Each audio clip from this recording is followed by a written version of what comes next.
and I'm looking forward. Okay. Good morning and welcome everybody. I first really want to thank Aliza Fishman. This was her idea, and thank her for all her hard work in putting all of these programs together. I want to thank Jason and Erica who are helping me with the slides and some background stuff, and thank them obviously for always helping with all of our programming, and we thank Aliza and Jason and Erica. I'm also going to thank my daughter Shira, who's here with me. Yeah. And she's going to, if anybody has any questions, there's a way to chat, type them in. At this point, we're going to talk first, and we're going to start making the dough. And while we're kneading the dough together, I think that would be a good time. If anybody has any questions, to either put it on the chat or to just wave or unmute yourself and talk, and we'll try to do this together. Obviously, if at any point anyone's confused or stuck, type a question or stop me and unmute yourself, and we'll be there to help you. So really, thank you so much for coming, everybody, and I've been looking forward to this. As most of you know, I love to bake challah. I usually do it every Friday morning. It's like my routine. Friday mornings when I get up, usually pretty early in the morning, it's the first thing I do on Friday. And what? Can you use fresh yeast? Oh, someone just asked the question already. Can you use fresh yeast? So it's interesting. I make challah, like I said, almost every Friday morning, and I do different recipes. I chose this recipe for this group because I was worried we wouldn't all be able to get a bar of fresh yeast, because not being able to go to stores and harder to have that delivered, the little bar of fresh yeast. I've never made this recipe with fresh yeast. I'm sure it'll work. You can let me know after. But for this recipe, I use the dry yeast, the 3 tablespoons like we talked about. So anyway, I was saying I usually make challah on Friday mornings. That's what I do every Friday. I play with different recipes. I want to also thank Sarah Shafran, whose recipe I'm using today. I don't know if most of you know her husband's the one to blow shofar in our shul on Rosh Hashanah now. And I found her recipe a few months ago in actually Reshi Isaac's cookbook from her bungalow colony. And I started, this is the cookbook it's in, but I could send anybody any information they want after. So it's a nice recipe. It's a little bit, it's different than my other recipe because it's dry yeast. I've worked with dry yeast and fresh yeast. They're both great to work with. I don't see much of a difference in the yeast in the challah when it comes out when I use dry or fresh. It's just a matter of what I have in the house. I also make whole wheat challah. I make water challah sometimes, but this is the recipe I chose for today, and hopefully we'll enjoy doing it together.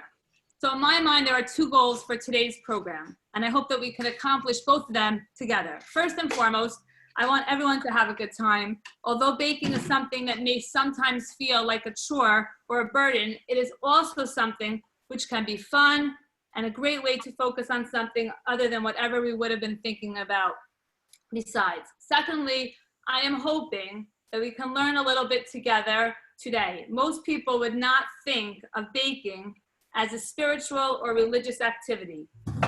People who are not religious in any way will involve themselves in baking bread, cakes, and other pastries. As Jews, however, we recognize that everything that we do in this world, even things that are completely everyday and regular activities, can also be opportunities for us to grow spiritually and become closer to Hashem. So now, before we get into talking about each of the ingredients and the thing, if everyone's ready, what we need to do first is all my ingredients, if you want to show them, Shira, are right here. I have everything laid out, and if you could see it, but we're going to go through it. So but the first thing we're going to do, because we need the yeast to bubble, which to get working with, is so we're going to take our 2 cups of boiling water and add 2 cups of sugar to it, mix it together to dissolve. So I'm getting my boiling water, which is right over here.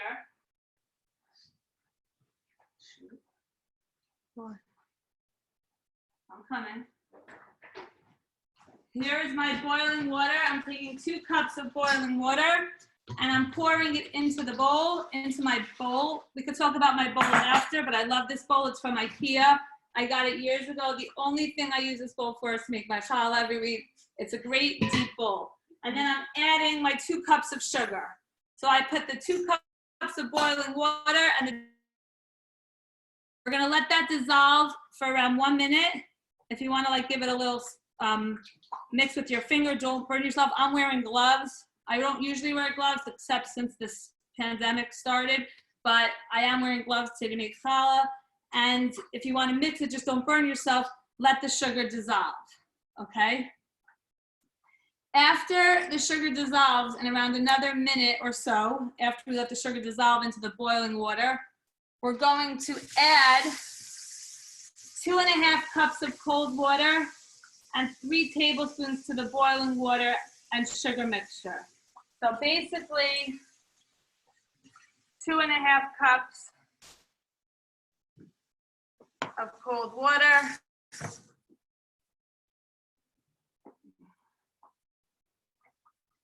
Okay, hopefully your sugar is dissolving. Again, everybody might take a different amount of time. I sometimes wait 1 minute, 2 minutes.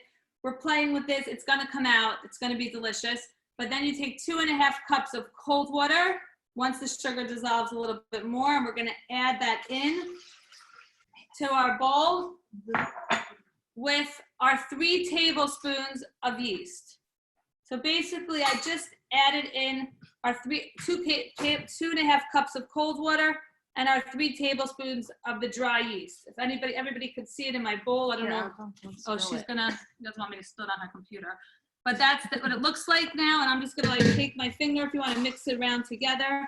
Sorry, Shira. Nope. And basically, we wanna let this sit now. The yeast needs to start to bubble, and we wanna just let it sit. So you can really just put it on the side, and now I'm gonna go through all the other ingredients that we're going to talk about. I'm just gonna take off my gloves for this part for a minute. All the other ingredients that we're going to use and what we could think about next time we're making challah, or even today as you're adding ingredients, how they can help you what we can learn from them spiritually. Okay, are we all okay? Everybody's good so far? Okay. As we are waiting for this mixture to sit for a bit, we're going to talk about some of the deeper messages that we can think about with these ingredients. Obviously, one of the most important... Wait, Chaviva, I'm sorry. Chaviva? Yes. I'm sorry, I lost you when, I am sorry, I really am sorry to trouble you. I lost you completely when you started because my computer just went down. What was it? It was 2 cups of water and Don't worry, I'll review it. You would take 2 cups of boiling water. Right. And put that into the bowl with 2 cups of sugar. 2 cups? Yep, 2 cups of sugar. Okay, and am I putting the yeast in or not yet? And now you're gonna add, after the sugar dissolves, you're gonna put 2.5 cups of cold water and 3 tablespoons of yeast to the boiling water. Packets, how much is the 3 tablespoons? I think it's around 3 packets, but I would measure. It might be 4, but whatever you have is okay. On the packet, it should tell you how many teaspoons or tablespoons are in each. Yeah, I should know this. It says 2 1/4 teaspoons. It's 6 packs. It's 6 packs? Yeah, it's like just shy of 6 packs. 6 packs, it is 6 packs. I think it's 4. No. I calculated it before. I calculated it 4. It's 3 teaspoons per tablespoon, and each packet is 2 1/4. Each pack is 2 1/4. Right, and it's 3 teaspoons per tablespoon. So. No, That's 6 packets is one at a much time. too much. Measure it out 1 at a time, but it shouldn't be more than 3 or 3.5. 3.5. 9 teaspoons. Aliza Fishman, what do you say? You need 9 teaspoons, right? Right. 9. And each packet is 2 1/4. It's So 5. times If you do the 4, math, it's around 5. it's 5. It's a little over 5. It's a little over 5. No, 9 teaspoons is 4 packets. No, it's not.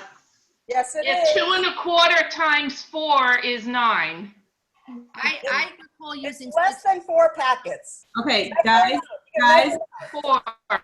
here's the deal. We need 3 My tablespoons. red star is 3 says 2 1/4 teaspoons per packet. Right. I'm not That's on 3.6 packets. We need 3 tablespoons. However you want to measure it, you can pour the packets into a tablespoon. I'm just going to use a and get 3 tablespoon. Forget it. I'm just going to use Yes, use a tablespoon. Okay, are we ready? Sorry about Someone asked the question, do we the bowl have, so you don't have, no, just leave the bowl and the sugar and the water now to sit, and we're just gonna learn about the ingredients now, okay? One of the most important ingredients in challah is yeast. Without yeast, the dough would not rise. This is such an important concept in life. Each and every one of us has to always find the things in life that will help us grow. We are not looking for ways to grow.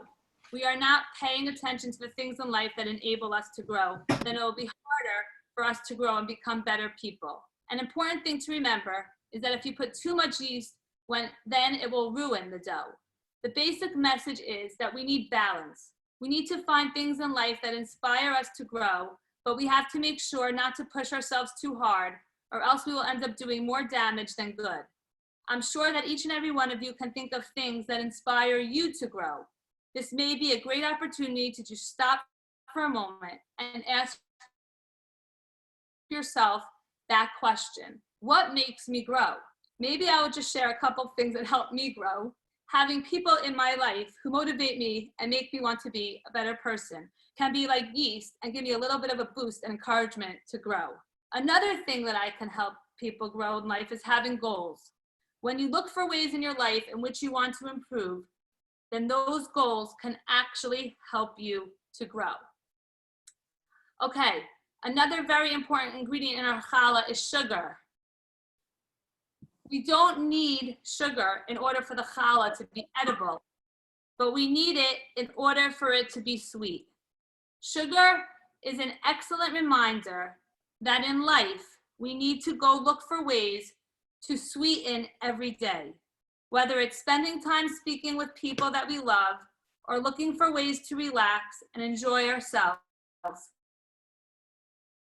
To our lives. Just like yeast, however, if we put in too much sugar, then it's going to ruin the challah rather than make it sweet. Too much of a good thing is never good, and so we have to find the right balance. Another very basic ingredient in challah is water. Chazal teach us that Torah is compared to water. It's interesting that water is one of the most basic ingredients in life. Water is everywhere, not only in the oceans, but it is in the air and everything that we drink or eat. In fact, over 70% of our bodies is made up of water. For us, the takeaway idea is that Torah is such an important part of our life, and without it, we could not survive. Yes, it is possible for a person to go a few days without eating, but we can't survive at all without drinking. The same is true when it comes to Torah. Torah is such an important part of our lives, and without it, we would be completely lost. Another important ingredient in the challah is oil. Oil, great. We don't think about the significance of oil all that much, but oil was actually used at the time that a Jewish king would be anointed. It symbolizes something that we are handling something which is very special and sacred. Especially when we make challah for Shabbos, we should think about the fact that we are involving ourselves in something which is very important. The next important ingredient in challah is salt. Salt represents the importance of discipline. Discipline means making sure that when we do things, we find balance in life and not act in extreme ways. There are times that we have ideas in our head about things that we want to do, and we get so excited about it, but we forget to set limits. Salt is a reminder that we should try to make sure that we live disciplined lives and we don't push ourselves more than we should. Of course, we cannot even talk about making challah without one of the most important ingredients, and that, of course, is flour. One of the most important things to remember about flour is that it takes many steps and stages in order to create flour. One has to plow a field, plant seeds, and cut the wheat, and there are still many steps involved before we can actually produce flour. It takes a lot of hard effort and work, but the finished product is amazing. Can you imagine if we would not have flour in our lives? there would be so many things that would be missing. Unfortunately, when we go to a store to just pick up a 5-pound bag of flour, we don't stop and think about how much time and effort goes into this. But it was never supposed to be that way. Flour represents the hard work and effort that we can and should put into everything that we do. Okay, now this particular, so far we talked about all the basic ingredients that we need for challah. Now this particular recipe that I'm gonna do with you calls for 3 extra ingredients. Not every challah recipe uses these ingredients, but since we are using them, I will share a quick thought on each one as well. Eggs. Eggs represent the potential in life. It is hard to remember this every time we see an egg, but under certain conditions, an egg has the ability to become a new life, either a bird, an animal, or a person. One of the mistakes that we often make in life is that we don't truly appreciate the potential around us. We look at people, things, and situations, and all we see is what is in front of us. We would all be better off if we would make an effort to look beneath the surface. Our lives would be very much enriched if we would not simply look at what is in front of us, but at the potential. This is a very powerful message that we can learn from eggs. This particular recipe calls for honey. Of course, like sugar, honey adds an important sweet taste to the food that we are making. Now for this recipe, we use bee honey, not date honey. The process of gathering honey from beehives and making it available for our use is difficult, complicated, and sometimes painful process. I think it is obvious that there is a powerful lesson in this for each and every one of us. Sometimes in life, we just want to get to the sweet stuff.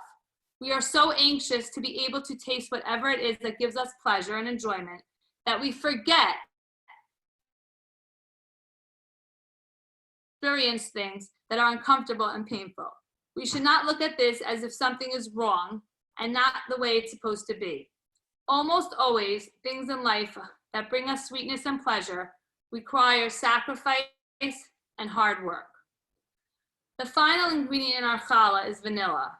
Well, I'm going to be honest with you, I thought and could not come up with anything interesting less than to take from vanilla. I'm sure you'll have some great ideas and feel free to share them with me. So I wanted to spend some time just giving you a little bit of what we do with all of these ingredients and why that was happening. I'm going to show you what happened in my bowl, and I hope it's happening in your bowl too. Everyone see the bubbles that are forming? Everyone's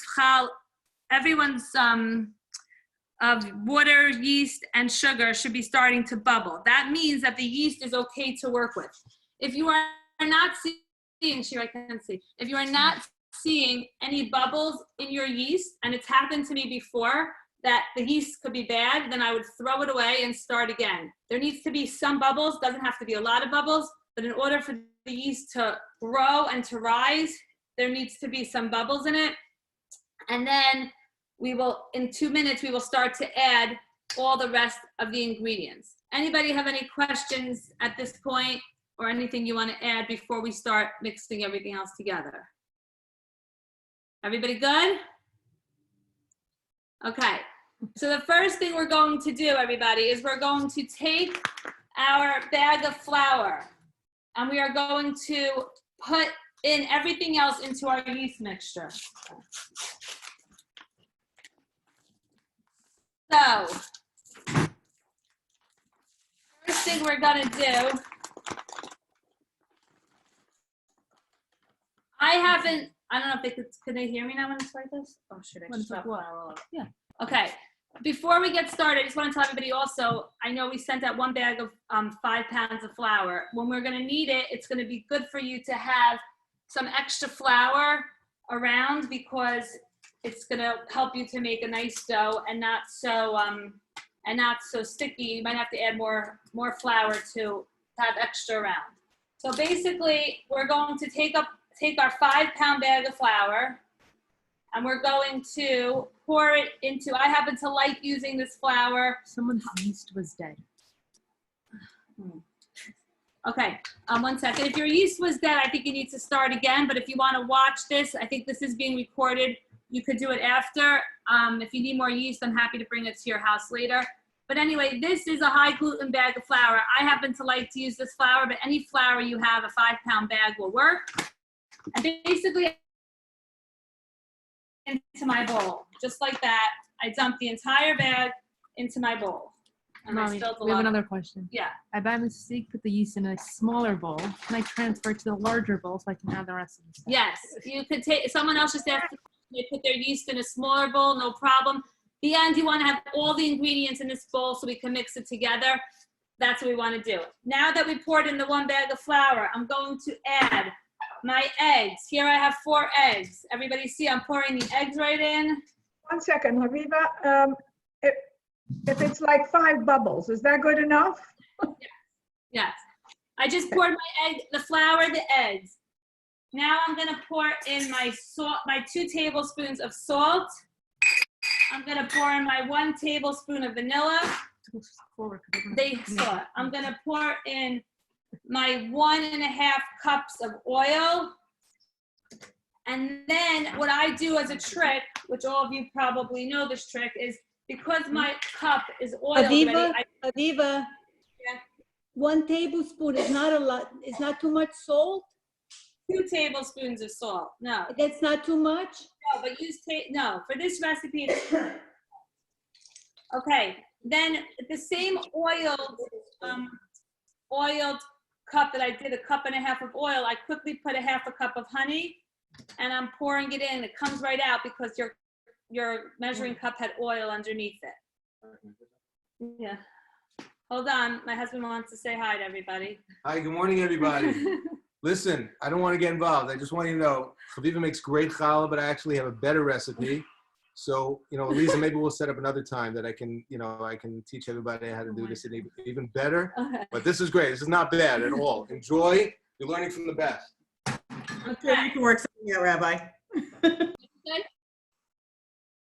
What did you say, Lisa?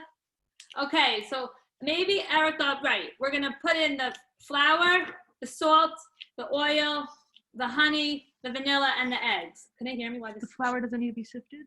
No. No. Yeah, everyone can hear you. Okay.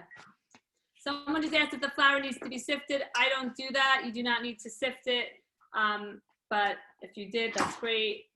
Okay, once you have all of your ingredients inside this bowl, this is when the fun part comes. Remember, I told you to have extra flour on the side. You're gonna need that. And I keep a measuring cup right next to me so that I could just, as I need more flour, dump it into the bowl. So you could all start to mix now, basically. You can start kneading. Some people like to do challah in a machine.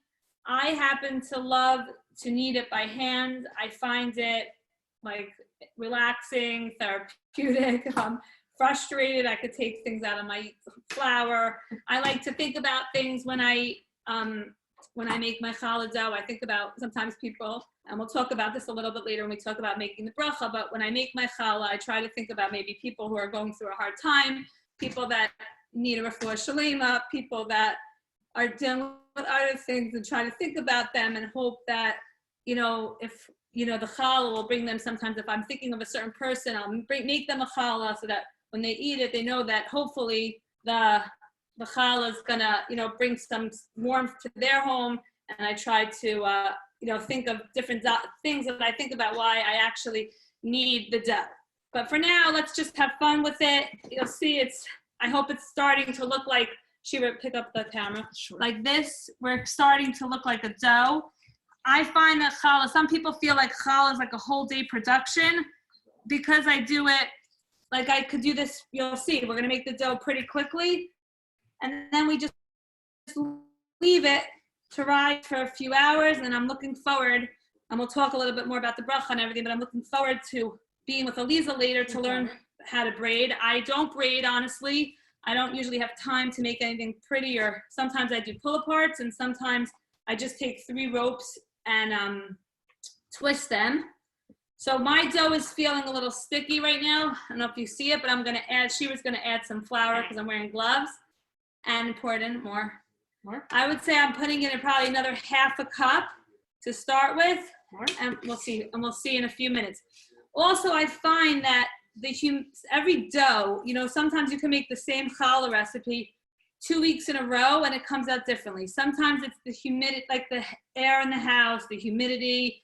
It just sometimes it rises more than other times. I think it has to do with the temperature, but it's fun to play around.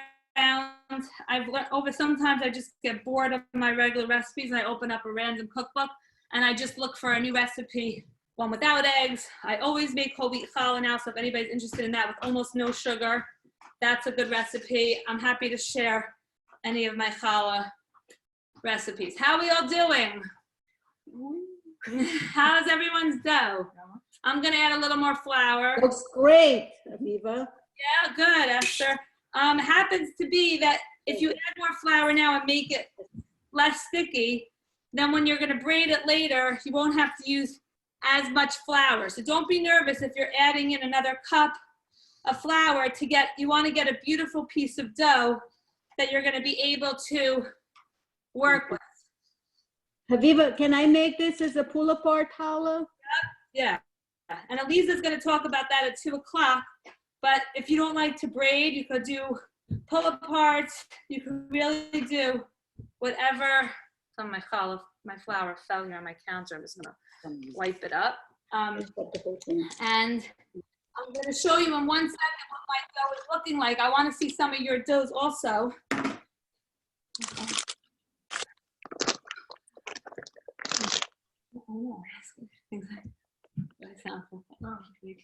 Okay.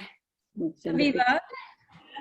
Okay, my yeast was dead, so I'm starting over. But once it's ready, do you then just, do you make a well in the, I mean, as you add, or? You don't have to. I don't. Some recipes say 2. I don't with this.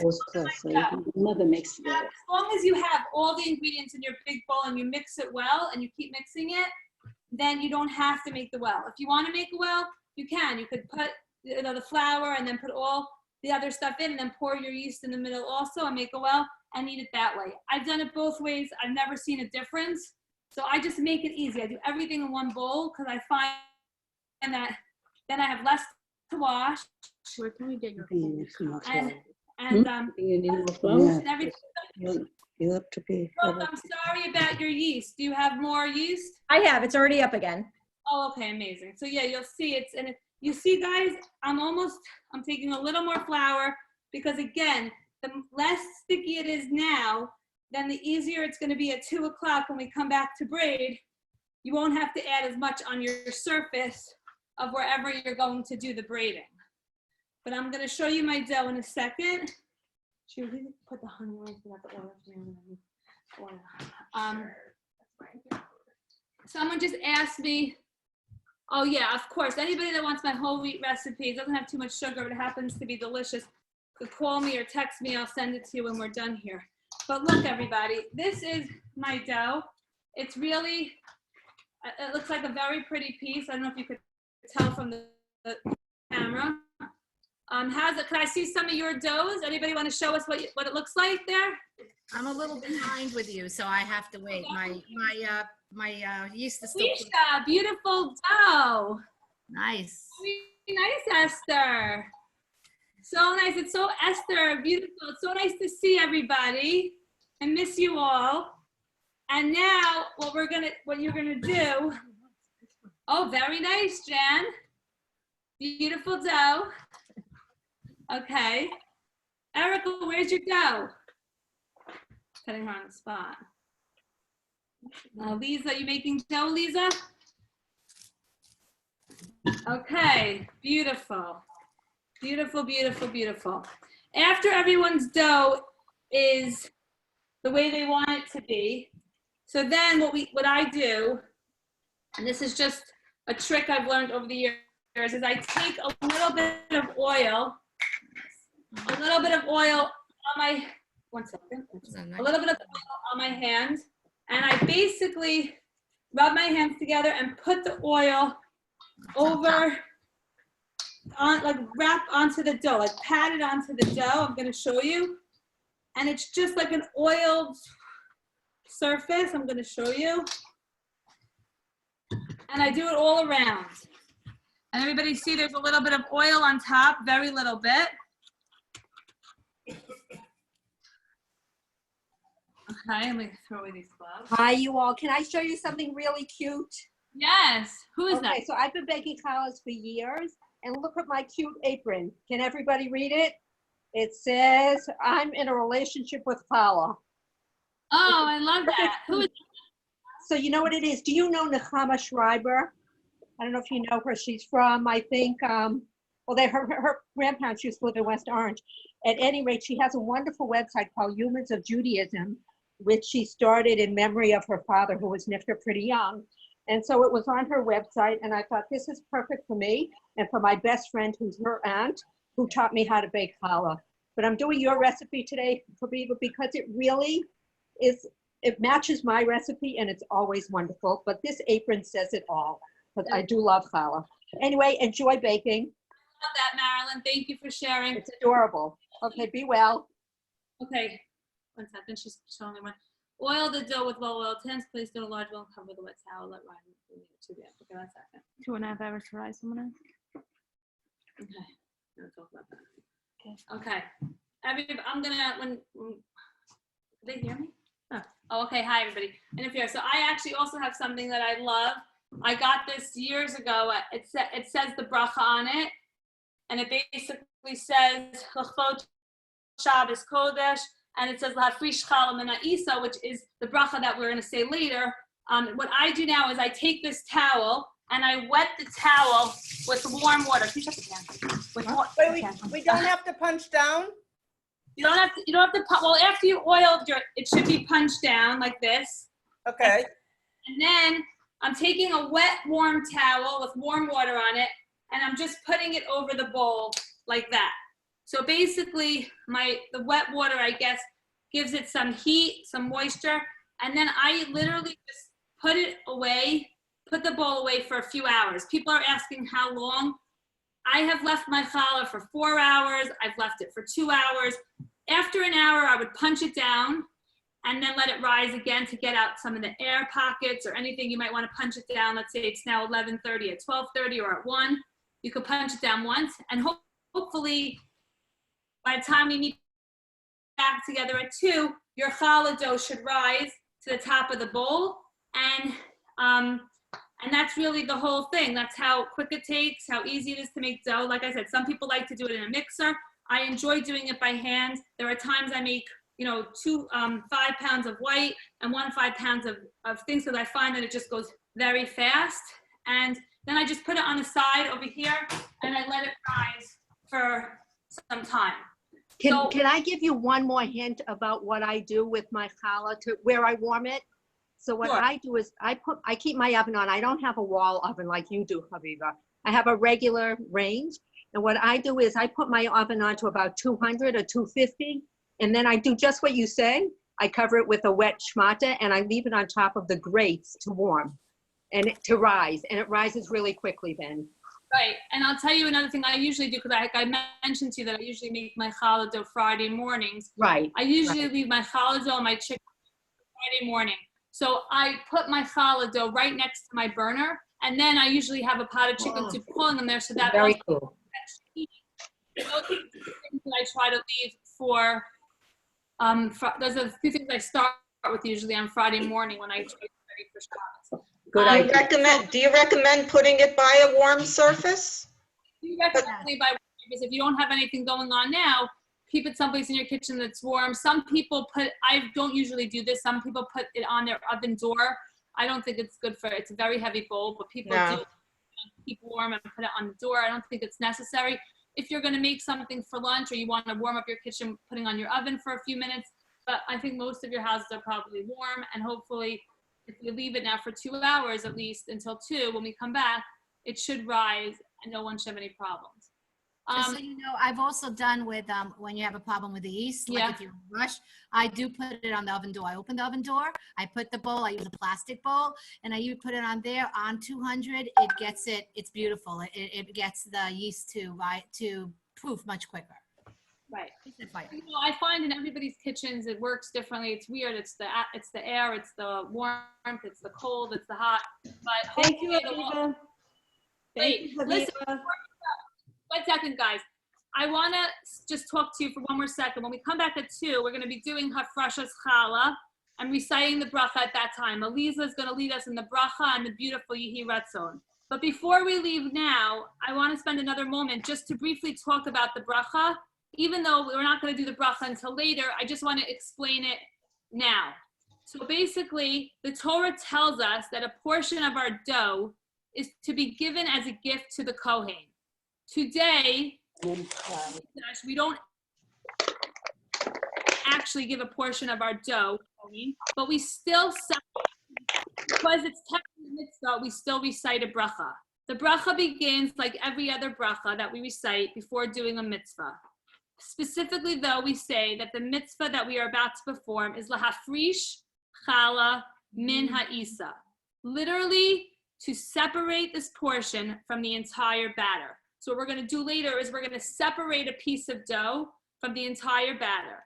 And then we wrap it in tinfoil, and I usually wrap it in tinfoil all the way around so that you don't see any dough, and I stick it in my oven on 400 burn. Although there is no requirement to do this, many people use this opportunity to think about people, like I said before, who are in need and daven for them at the time of the separation of the challah is taking place. This is something that I do every week and find it to be very meaningful experience. While there is nothing magical about this particular mitzvah, and there is nothing automatic that is guaranteed, make every effort to take full advantage of this mitzvah and use it as an opportunity to daven to Hashem.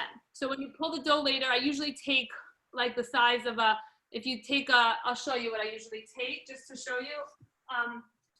Now, usually like something like this, like just that amount. I wrap it in tinfoil and I stick it in my oven. I don't like to burn the challah the same time I'm baking my challahs. So I burn it usually before I start braiding them, or sometimes I just wait till I'm making my chicken and I just stick it in the oven and just leave it in there to get burnt. I want to just end by saying really again, thank you to Aliza, thank you to Jason and Erica for all your help with the slides and everything. And it was really so nice for all of you to be with me in my kitchen. I can't wait till we could really be together in person again. And anyone that would ever want to come bake with me in person after this is all over, I'm happy to. I'm happy to do whole wheat recipes. Any questions? I happen to really love making challah. I'm here for you to answer any questions you want. Somebody have a question? What about raisins? Do you ever put raisins in your challah? I think Aliza is going to talk about the different toppings later when we come back at 2 o'clock, that after you egg it, people put all the different toppings that people have done. I actually did something recently, which I don't think Aliza is going to think of, so I'll just mention it now, Aliza, but I recently made a pastrami challah during this time when we're all sitting around and you need to think of new ideas. So I had gotten the idea from a store in the 5 towns that was selling them. And basically what I did was I rolled out three rolls and I flattened out each snake, let's say I flattened, and I sauteed pastrami and onion, and I stuffed each one with pastrami, and then just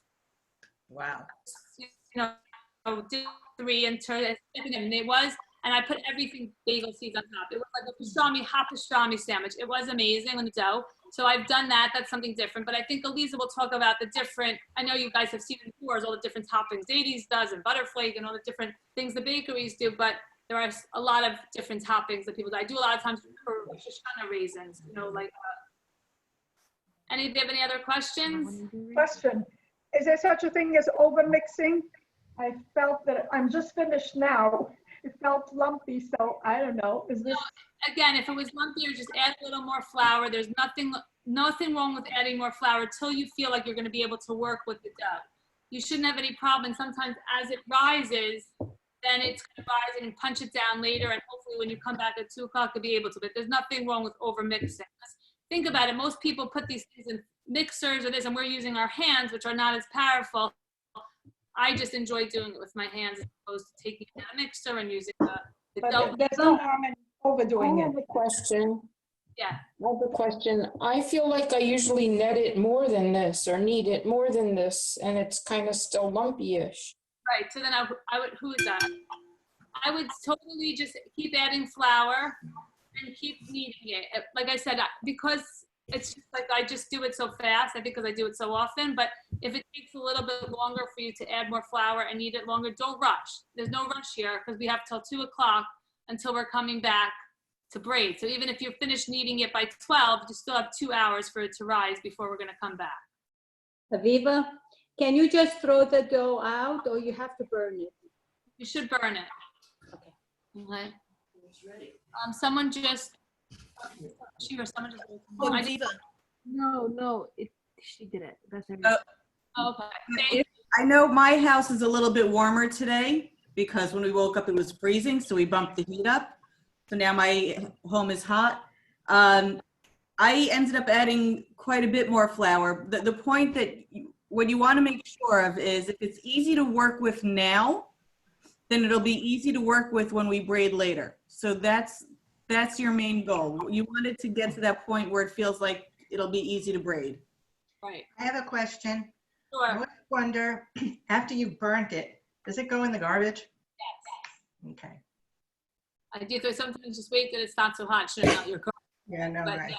yeah. I wait. I have friends who literally save it, like they put them in the freezer and then once a month, they'll burn them all together. I just burn mine on Friday. Usually when I'm making my chicken or something else in the oven, I just stick it in at the same time. Chaviva, did you ever put raisins in? Yeah, I've put raisins in like fresh on it, but I think Elise is going to talk later about all the different types of toppings. Just one more question. Do you let it rise once or twice?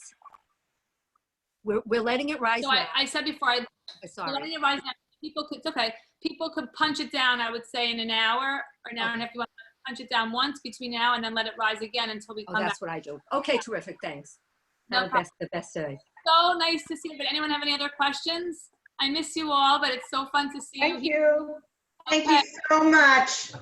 Thank you, Chaviva. Thank you. Chaviva. Coming.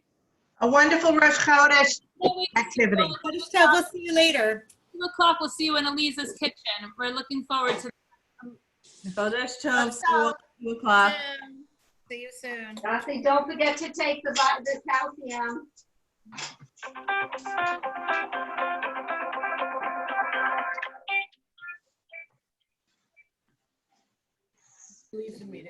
Thank you guys. Thank you so much. We'll see you all at 2 o'clock. As you say, you're the best. Thank you. As you always say, you're the best. How are you? I don't love video. Thank you for helping me. That's okay. What's going on?